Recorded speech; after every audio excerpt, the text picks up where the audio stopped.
ध्यान देना।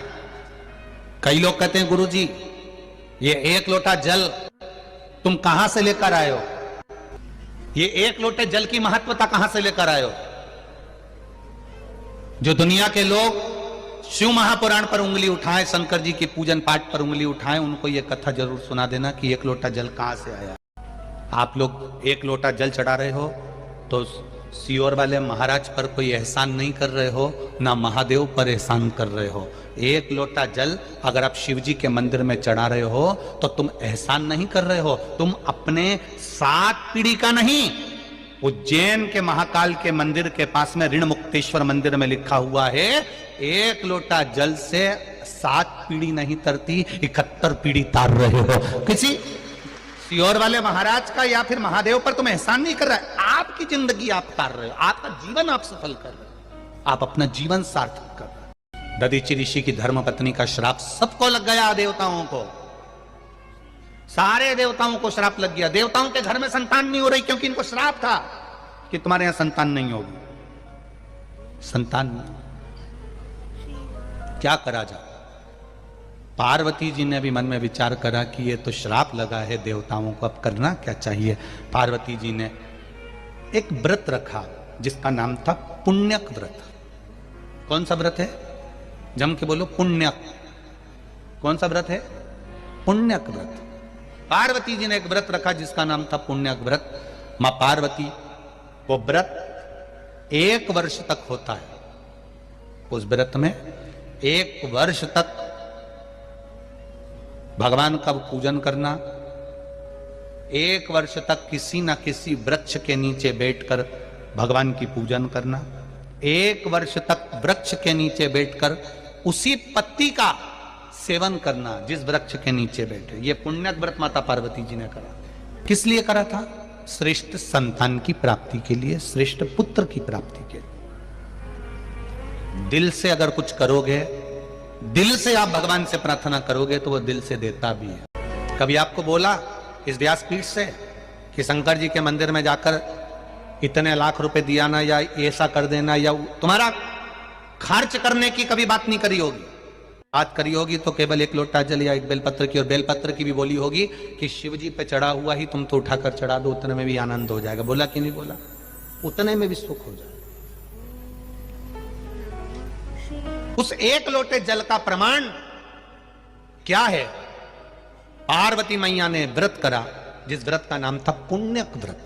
और उस पुण्यक व्रत का जो बल था, उस पुण्यक व्रत का जो प्रभाव था, 1 वर्ष का व्रत माता पार्वती जी ने एक पेड़ के नीचे बैठकर करना, उसकी पत्तियों को खाना और भगवान का पूजन करना। जब पुण्यक व्रत 1 वर्ष का हो गया तब शिव जी से माता पार्वती जी ने कहा आज मेरा पूरा हो गया, अब मैं उद्यापन करना चाहती हूं, अब मैं उद्यापन कर दूं।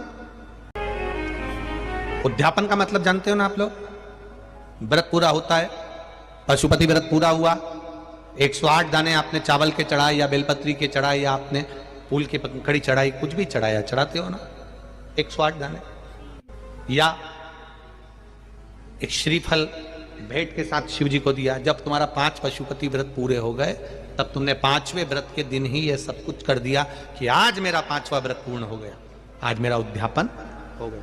उद्यापन का मतलब क्या होता है कि जैसे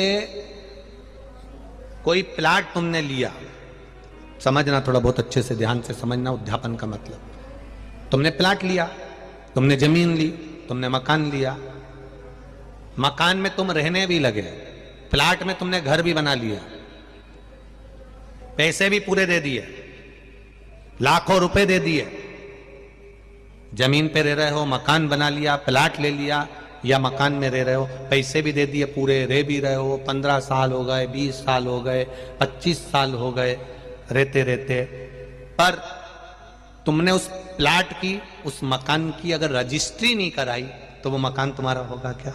जम के बोलो जरा। नहीं, तुमने उसकी लिखा पढ़ी नहीं कराई, उस पर तुम्हारा सिग्नेचर और बेचने वाले का सिग्नेचर नहीं है, साइन नहीं है, तो उस प्लाट की, उस जमीन की, उस मकान पर तुम्हारा कोई कब्जा नहीं होगा। तुम भले रह रहे हो, तुम भले उस पर रह रहे हो, पर उस पर तुम्हारा साइन नहीं है, उस पर बेचने वाले का सिग्नेचर नहीं है, भले तुमने पैसा दे दिया, तो वो जमीन, प्लाट, मकान तुम्हारा नहीं कहलाएगा। उसी तरह तुमने पशुपति व्रत करे करे करे करे करे 16 सोमवार के व्रत करे, संकट सोमवार के व्रत करे, बुधवार के व्रत करे, मंगलवार करे, शुक्रवार करे, संतोषी माता के करे, लक्ष्मी जी के करे, वैभव लक्ष्मी के करे, तुमने सारे व्रत करे।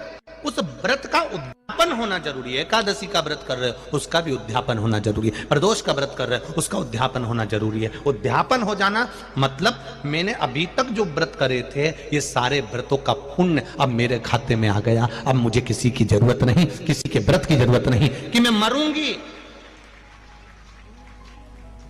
आपके मरने के बाद पंडित जी ब्राह्मण देवता संकल्प छुड़वाएं और एकादशी दिलवाएं। बहू से कहें 5 एकादशी दो, बेटों से कहें 4 एकादशी दो। यहां देते कि नहीं देते? अरे बोलो तो जम के। किसी के मरने के बाद 12वें 13वें में एकादशी दिलवाते हैं। अगर आपने एकादशी करी है और आपने एकादशी कर कर उसका उद्यापन करा है तो एकादशी का उद्यापन कर दिया मतलब आपने इतनी एकादशी करी, उसका पुण्य तुम्हारे खाते में है। कोई तुमको एकादशी नहीं भी देगा तो भी तुम बैकुंठ जरूर जाओगे, क्योंकि सील ठप्पा लग गया।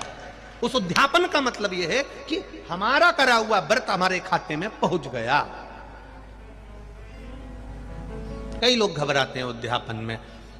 5 व्रत करे पशुपतिनाथ के, 4 व्रत पूर्ण हो गए, 5वां व्रत करने के लिए जाओ तो एक श्रीफल भेंट, 108 बेलपत्र या चावल जो भी लेकर जा रहे हो शिव जी को एक एक कर कर समर्पित करते जाओ। श्री शिवाय नमस्तुभ्यम, श्री शिवाय नमस्तुभ्यम।